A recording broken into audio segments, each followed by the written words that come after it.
തിരുവനന്തപുരത്ത് ഇപ്പോഴും ആ ലീഡ് BJPക്കാണ്. 21 കൂടിയിരിക്കുന്നു. 16 LDF എന്നുള്ളതാണ്. 21-16. അതേസമയം UDFന് 6 മാത്രമാണ് ലീഡ് നേടാൻ കഴിഞ്ഞിട്ടുള്ളത്. അങ്ങനെ വരികയാണെങ്കിൽ തിരുവനന്തപുരത്ത് വ്യക്തമായ ലീഡിലേക്ക് BJP പോകുന്നു എന്നുള്ളതാണ്. അങ്ങനെ തിരുവനന്തപുരം കോർപ്പറേഷൻ പിടിക്കുവാനുള്ള നീക്കത്തിൽ BJP ഓരോ ഇഞ്ചും മുന്നോട്ട് പോകുന്ന കാഴ്ചയാണ് കാണുന്നത്. അതേസമയം തൃശ്ശൂരിൽ ആ വലിയ മുന്നേറ്റം ഉണ്ടാക്കാൻ കഴിയുന്നില്ല. തൃശ്ശൂരിൽ ഇപ്പോഴും UDFും LDFും തമ്മിലുള്ള പോരാട്ടം. കണ്ണൂരിൽ LDF UDF പോരാട്ടം ഇപ്പോഴും തുടരുകയാണ്. അതേസമയം കൊല്ലത്ത് ഏകപക്ഷീയമായി തന്നെ LDFിന്റെ മുന്നേറ്റം കാണുന്നു. തിരുവനന്തപുരത്ത് തന്നെയാണ് ശ്രദ്ധ. NDA 21, UDF 8 കയറിയിരിക്കുന്നു. 16 LDF. കൊല്ലത്ത് 28 ഇപ്പോഴും LDFിന്റെ പക്കലുണ്ട്. കൊച്ചിയിൽ ഇപ്പോൾ LDFിന്റെ മുന്നേറ്റമാണ്. UDF 18, NDA 7 എന്നുള്ളതാണ്. കഴിഞ്ഞ തവണത്തേക്കാൾ കൂടുതൽ സീറ്റുകൾ ജയിക്കാൻ കഴിഞ്ഞു. തൃശ്ശൂരിൽ ഇപ്പോഴും UDFിന്റെ മുന്നേറ്റമാണ്. തൃശ്ശൂരിൽ മാറുവാനുള്ള സാധ്യത കാണുന്നില്ല.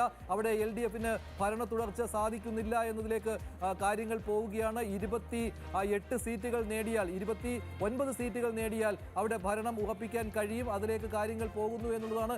24. അങ്ങനെ UDF തൃശ്ശൂർ പിടിക്കുവാനുള്ള ഒരു അന്തിമ ശ്രമത്തിൽ ഇപ്പോൾ വന്നുകൊണ്ടിരിക്കുകയാണ്. കൊല്ലത്താകട്ടെ തിരിച്ചാണ്. കൊല്ലത്ത് LDF ഭരണം ഉറപ്പിച്ചിരിക്കുകയാണ്. കോഴിക്കോടും LDF ഭരണം ഉറപ്പിച്ചിരിക്കുന്നു.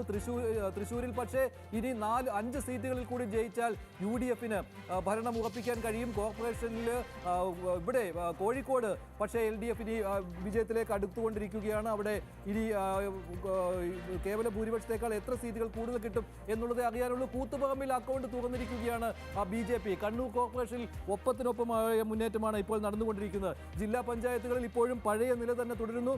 തൃശ്ശൂരിൽ ഇപ്പോഴും LDFിന്റെ ലീഡുണ്ട്. തിരുവനന്തപുരത്തും കൊല്ലത്തും LDFിന്റെ ലീഡുണ്ട്. പാലക്കാട് ജില്ലാ പഞ്ചായത്തിൽ UDF ലീഡ് തിരികെ പിടിച്ചിരിക്കുകയാണ്. പാലക്കാട് ജില്ലാ പഞ്ചായത്തിൽ UDFിന്റെ ലീഡ്. കണ്ണൂരിൽ LDF, വയനാട് UDF ആണ് ലീഡ് നേടുന്നത്.